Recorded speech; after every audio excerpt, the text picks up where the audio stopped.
Dangerfield.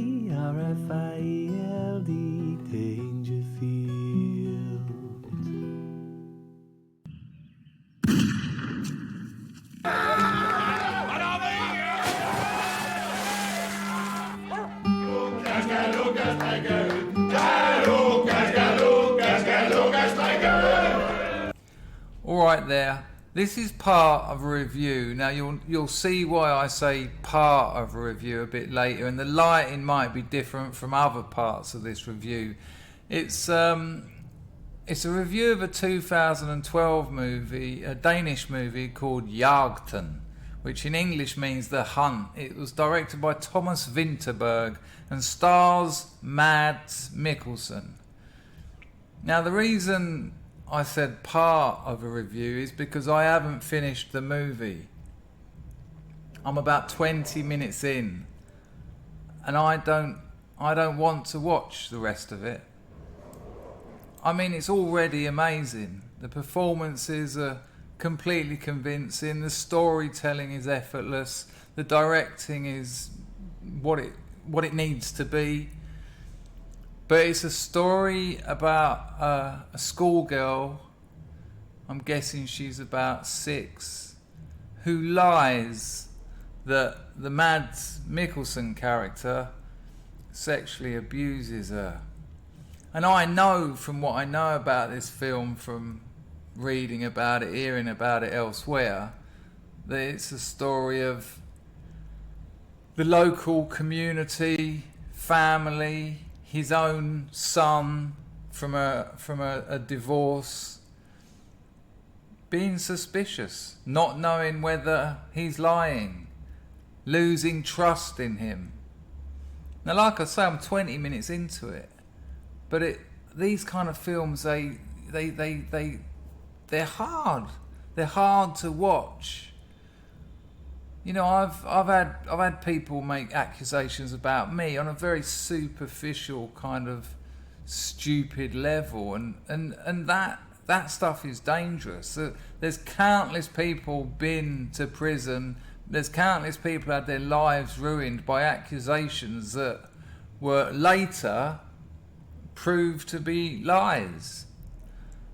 And I know that to carry on watching this film, I'm going to have to dive into that world, that world of frustration and confusion and fear and how such things affects friendships and relationships, and your entire life is going to fall apart. His entire life, which looks pretty good at the moment, is about to fall apart. And I don't actually know if I'm going to continue with it, because I just find these things very difficult. I don't want to believe that, you know, the innocence of a child. The child gets knocked back by him. She tries to give him some kind of Valentine's thing, and he just sort of, you know, it's nothing to him. And he's a teacher. He teaches these sort of kindergarten kids, and he kind of casually says, "Why don't you give this to one of the other boys?" But she's hurt by that. She's hurt. And so her accusation, she doesn't understand the world of adults. She doesn't understand what this kind of accusation is going to, you know, the consequences of her accusation. Her accusation is almost innocent. And yet his life is about to fall apart. And these are the realities of life. And I just wanted to, that's why I said this is a part of a review, because I just wanted to, while I was in that emotion, because it's just about to twist, you know, it's just about to happen 20 minutes in, and when I was younger, I didn't like watching films because they changed me. I knew that I'd come out, if a film was any good, I knew that I'd come out at the other end of it different. And I didn't want to. I didn't like that lack of control. I wanted to see a film that meant nothing. Action films, you know. But obviously, as I've matured, I've realised that that's the power of of movies. And yet there's still a limit. You know, I've still got that limit. Do I really want to be considering these themes for the rest of the day and the rest of the night and a few more days? Do I really want this kind of thing to be part of my character and part of my understanding of the world? You know, these things are there anyway. They're there in all of us. We all have to understand the realities of false accusations and community and friendships. But do I want to tap into that now, which is what this movie obviously wants you to do? And I just thought that was I thought it would be an interesting point to make while I'm in that space, while I'm only 20 minutes in. And I'll drop this in the video somewhere, and I'll maybe wrap the review around it somehow. Maybe you'll never see this because I don't know how far I'm going to be able to watch this. I don't know how far into this film I'm going to get. We'll see. Der er vist noget galt her. Hvor er det der, Pelle? Lukas! Hej. Kigger du lige ind et øjeblik? Oh, fuck me, man. So unbearable. So the beat that's just happened in this movie is the bit where it goes from a kid saying something happened to just mass hysteria. It's in this small Danish community. You know, it turns out the girl is the daughter of one of his best friends. And it's gone from her just saying a couple of things to it's just exploded, and now it happened. How are we going to deal with it? And it's amazing. It's so well handled. How, you know, like I said before, and it is an odd one because the child is innocent. The child making the accusation is innocent in as much as she doesn't understand the implications, the ramifications of what she's saying. I mean, you could argue that, but I don't think a 6 or 7 year old knows what damage that's going to do, or how it would rapidly, you know, just grow out of all proportion. But now it's been established that it happened. There's been no inquiry, no police, and horrible. So yeah, and it you know, this is really good storytelling because you're almost sort of in the same way that you're sort of shocked and sort of, you know, frustrated at how quickly this has snowballed from a very young child suggesting something happened to all the other parents now being told that there was a sexual abuse at the school and it was this man that done it. And then, like I say, as much as you're sort of frustrated and, you know, just thinking, no, you got around all this better, at the same time, it's completely believable that this has just exponentially gone whoop, and it's just shot off the radar, and all hell is about to break loose. Emotional hell, social hell, and of course the personal hell of the accusee, the character played by Mads Mikkelsen.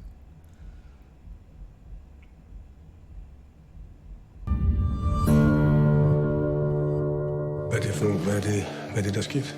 Ja, det kan jeg ikke sige. Måske det bedste, at du tager fri et par dage, ikke? Så kan vi få det her på plads sådan stille og roligt. So the kid has said it didn't happen. She's noticed that the adults are falling out of each other. She notices that it's kicked off a bit. And she said to her mum, nothing happened. I said something stupid. But what an amazing comment on the culture of hysteria. The mother convinces the kid that it did happen. It's like the mother says, no, you're telling yourself it didn't happen because it's not nice, but it did happen, and thanks for telling us. And I understand that psychology. I understand. I can remember at school, I took a razor blade to school as a young boy when I was about 5. I knew that there was something about them. They were always out of reach, and I remember, I think my mum and dad had a little argument about them being left in where I could get them. So I'd done the old stool, biscuit tin on top. I didn't know there were razor blades, and imagine opening up that little box and then opening up the paper, and I just put it in my little pocket. And I was literally about 4 or 5. And it's one of my earliest memories, another lovely one. And I was playing with it in my pocket. Now, like a needle doesn't actually hurt going into your skin, it's just the fear. And apparently in war situations, when you get shot, some people don't know until someone else says there's blood dripping out of you. Well, I was fiddling with this thing in my pocket during the assembly, just sitting there playing with it, thinking, wow, I've got this sort of naughty thing, this thing I shouldn't have in my pocket. And then after assembly, I took my hand out of my pocket and it was just claret everywhere, so sharp. It wasn't like being torn, it was just... And it was just, I remember the horror of all this blood on my hand. And I was terrified, not about the blood on my hand, I was terrified about the fact that I'd got hold of these things that were intentionally put out of my reach. And I thought my mum and dad might get into trouble. So I lied. I said I found a bit of glass, and the school teachers asked me where. And I remember there was this weird, very small alley that a child could just about get up. Not an alley, it was like the back of some sort of, building, and then another building. And it was just sort of this little, about a 10-inch gap that at best a child could get up. And I said I found it up there, and after I cut my hands, I threw it back up there. So there was no way they could get up there. But the fear was involving my parents, it all blowing up. And I just wanted them to clean my hand and put some plasters on, which they did. So obviously I understand that psychology. But in this instance, giving the adult absolutely, cutting them no slack. This is the same. This is believe all women. This is believe all children. And kids do lie. Kids lie all the time. And what this movie's making clear here is, if these things aren't handled, if these things aren't managed well, if they're not handled well, the bias is going to direct the flow of events. Not the truth, not what happened, but the bias of believe all children. And it is, and it's and yet, as you've just heard, that's been turned on its head, because now the child says it didn't happen, but they're not believing that. The father and the Mads Mikkelsen character have a fight, and they're best friends, because Mads goes round there because he says, look, obviously I didn't, and the dad's like, my daughter doesn't lie. Well, she doesn't lie when she said it happened, but when she said it didn't happen, nothing happened, they make excuses for her. And that's how that hysteria works. It's laden with contradictions and driven by fear. Hvad har hun nu fundet på, den lille bandit? Vi har desværre anledning til at tro, at der er sket grænseoverskridende adfærd imod. Du skal ikke høre på, hvad de siger. So now all the other kids in this little rural village school that our man Lucas, Mads Mikkelsen's character, works in, they're all telling the same story. That Mads had taken them down into his basement. They've all described the same sofa, the same basement. And this is how that hysteria happens. You know, I had someone make a video about me. On my streams, most of you will know this, we occasionally do things like a drawing competition, or we had a SUBSTACK music festival. One of the things we done was old photos. Photos of us when we were teenagers. Because it's funny when you're wearing a shell suit and you've got hair human leagued over your face. And someone, when I was organising this during a live stream, someone said, can we send photos of us when we were babies? And I said, look, you can send photos of you when you're babies or toddlers if you want. But ideally, I'm thinking when you're sort of late teens, early 20s, when you're wearing stupid clothes and stupid haircuts, because that's what will make it funny. And some liar, some deceiver, who didn't mind casting me as a nonce, put a video up on YouTube, Dangerfield is a nonce, something like that, asking for pictures of his subscribers when they were kids. And if I remember rightly, it was about a 15-second clip of me saying, you can send photos to me of you as a child or a toddler if you want.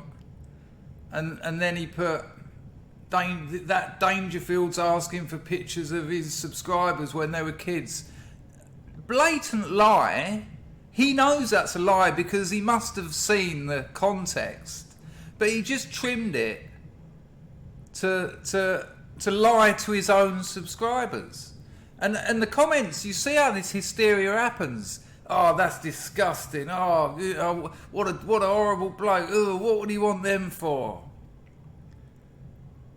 If I was in fucking England, I'd show you some fucking hysteria. But look, you know, people they like to get on this. You know, it's almost virtue signalling, because none of the parents know anything that's happened. None of them have in the movie. They're not aware of anything. They've just run with the hysteria, run with the madness. And the film has just entered quite a class issue, because Lucas has got a boy, Marcus, who's about 15, 16. And his godfather is minted. He lives in this nice big country house. And they're the only people that are on Lucas's side. Now, they don't necessarily say they believe him, but they don't disbelieve him. You know, they're supporting him. And this is demonstrated, not told. This is shown, not said. But they're supporting him until there's some evidence, because you're innocent until proven guilty. But all the other kids, it's happened to them too now, which is a massive red flag. You know, this is a massive red flag, but they're seeing it as the opposite. And this was the problem with the whole believe all women. This was the problem with the Me Too movement. You know, there shouldn't be movements like that. There should be individual cases with due diligence, innocent until proven guilty, and an effective and honest court of law. And when you don't have those things in place, when you let your emotions get the better of you, lives are damaged. People's lives are wrecked. You know, I don't know. I still haven't finished watching it. I don't know what happens to him. But even if it all comes out good and everyone believes that he didn't do it. I mean, what is amazing about this particular take on this subject is you know from the beginning that he's innocent. You know that she made it up. So you've got the weight of that carrying you through the movie. But even if that all comes out, and I'm struggling to know how they would deal with that, because you never know. Even if the girl says, I made it up and this is why he turned down my little Valentine card, she's 6 years old. And, you know, there'll be more, you know, people don't want to be suddenly proved wrong. You know, one of the geezers smacked his son Marcus about. That's actual child abuse. But no one cared about that. That didn't even get a mention. They give me. He went round their house to ask the girl why she was lying about his dad, and the geezer gave him a few slaps. But that didn't even feature in their thinking, their protection of children.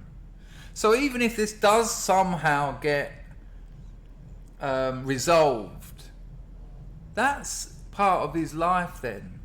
That will always be there. He's a single man, he's a divorced man, meet a woman, social media. You do know that he was arrested for abusing a 7-year-old and a few other kids at the school.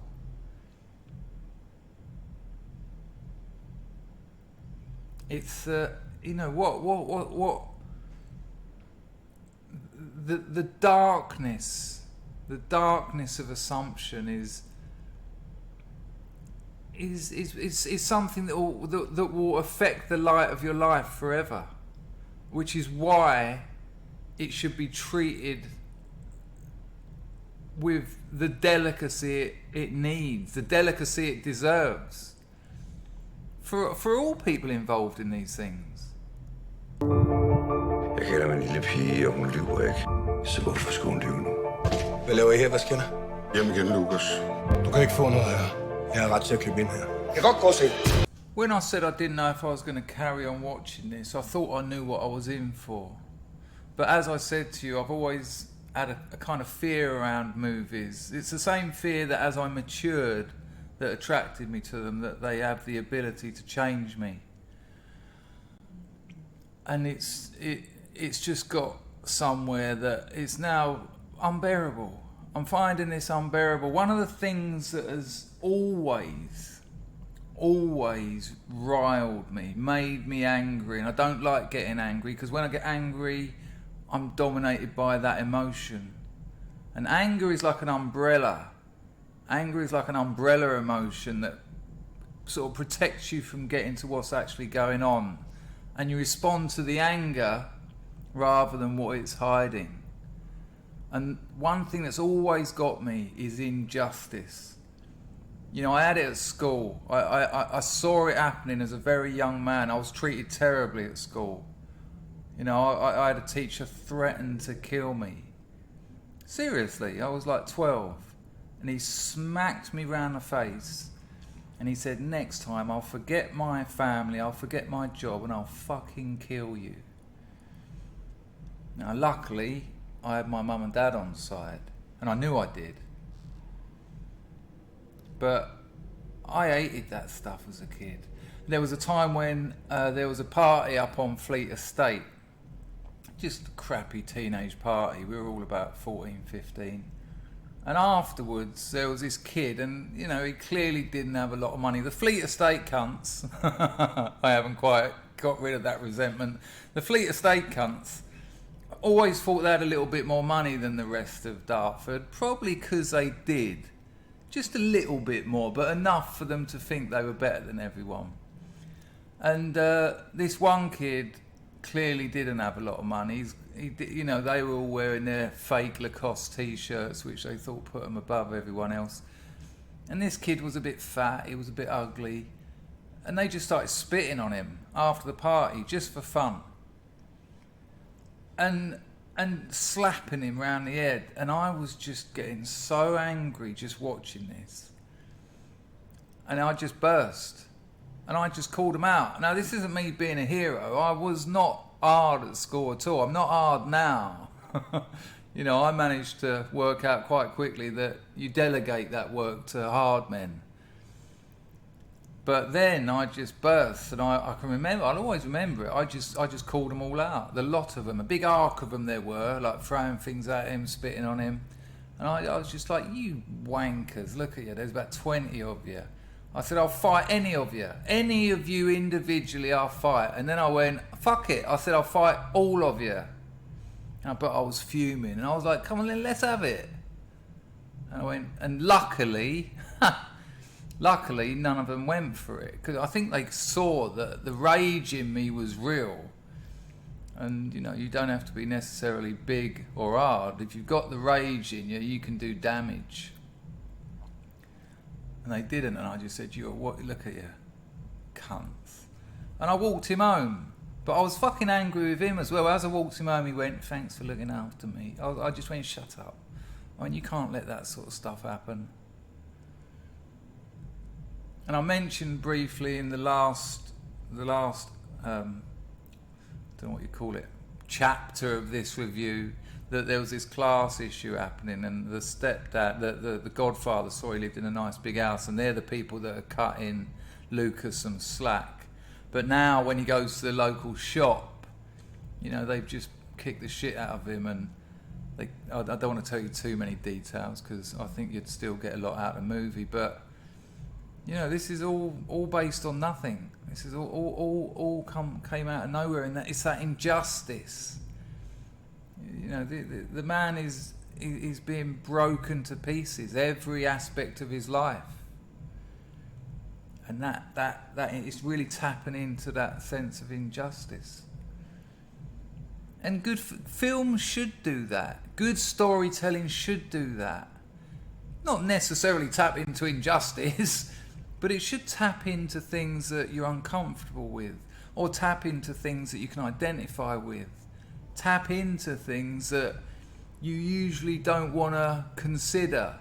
Things that you usually, you know, that polite and tactful society, you know, likes to keep below the surface. I think it was Theodore Adorno that said, you can locate the precise historical hour of the arrival of tact, and I think the better translation is politeness. And it comes when you've got privileged groups.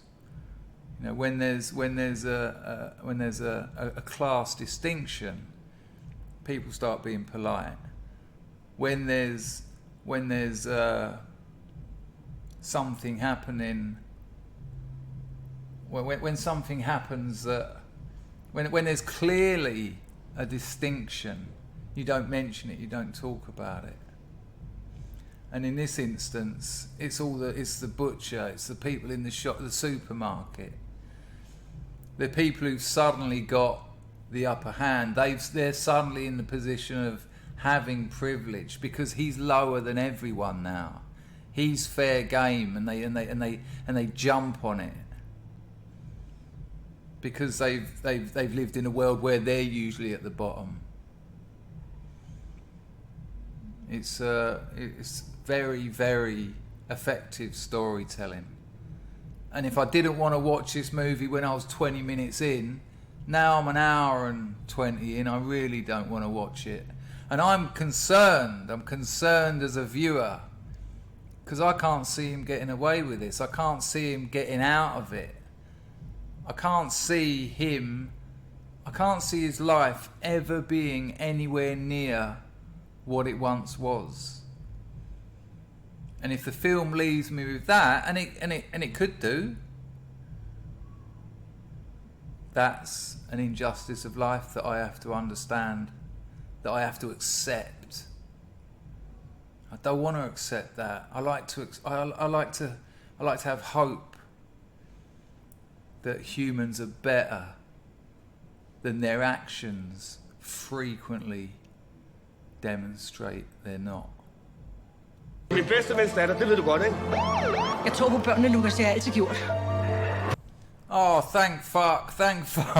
I haven't turned the fan on, so it might be making a bit of noise, but thank fuck. Just when I needed it, I got a payoff. Just a little one. You'll see it when you watch it. Bosh, I needed it. Again, amazing storytelling. I needed that because I was giving up. Not giving up on watching it, but I was giving up on why I was watching it. And he's just gone, he's just thrown me the director's just thrown me a crumb. Good. Movies are amazing. Hvis du rører ved min datter, Sindssygt eller hvad? så får du en kugle i panden. Well, I've been crying. There was a father and son moment. I won't spoil the ending. And yeah, there was a father and son moment, and they always get me. You know, when I made I done an Edinburgh show. I used to be a stand-up comic. I done an Edinburgh show called Sex with Children. Intentionally provocative. But the show was about sexual abuse that I suffered. I was the child. And here's something I've never told anyone. Because when I was interviewed about it, when I had my big double-page spread in the Scotsman, people are like, I assume all these stories are true. And I'd go, yeah. And they were. But they weren't all mine. There was other friends' stories in there who'd been sexually abused as kids. And I wanted to do a show that took that power back, that made jokes out of it. Not out of the reality of sexual abuse, but out of the pathetic perpetrators. And to let those cunts know I've long forgotten about you and your stupid life. We're not victims. And so when those cunts dug that up, it ain't hard. Put Chris Dangerfield comedian into Google, you'll see the flyer for it. They didn't bother looking into it. I can't even give them hysteria. It wasn't hysteria. They just wanted something to say. They were happy. They were happy to say that Dangerfield is a nonce, is a paedophile.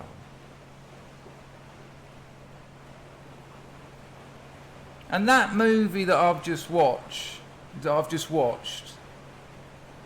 is a fantastic example of the danger and the spite and the stupidity and the fucking low IQ of people who toss that kind of stuff around without even thinking, because they want to get at someone.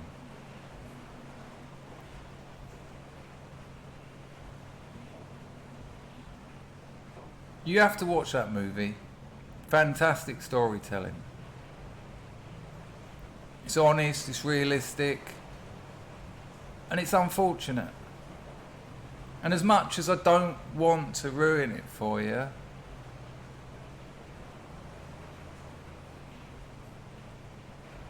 yeah. It's called The Hunt. It's made in 2012. Check it out. Forlod min far. Hvad er det, du forestiller dig er sket? Det er dem, der er blevet syge i hovedet. Vil du sige noget til mig? Helt byen står og hører på dig, mand.